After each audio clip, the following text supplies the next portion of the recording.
Alright, we're going to start out by making our vegetable stock. So we're going to turn our burner on to about 6. Then we're going to come over and we're going to fill up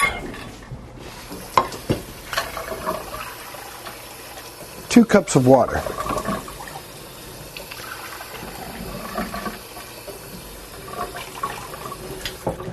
And generally, when you are making rice, you're going to want to have a 2-to-1 liquid to rice ratio.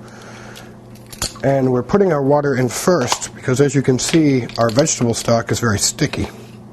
So we're going to take a generous teaspoon and we're going to stir that in, and the water will help take the vegetable stock off our spoon.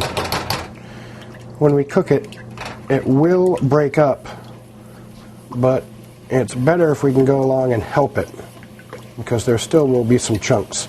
So continue to stir until the water starts to turn and the chunks break up.